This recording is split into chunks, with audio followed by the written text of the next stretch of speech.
көрмек түгілше көріп кетесіз. Кешіріңізші мені, жаны өтінем. Кешіріңізші мені. Назима. Сәлем бердік барлығыңызға.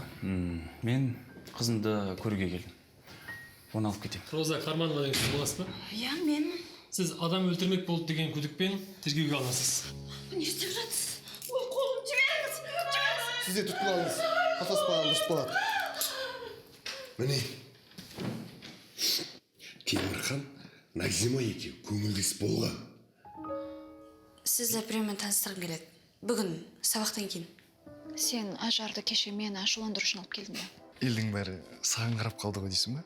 Сен өзгермегенмен, мен жақсы жағына өзгеріп келдім. Бұл Әділбек. Саламатсыз ба?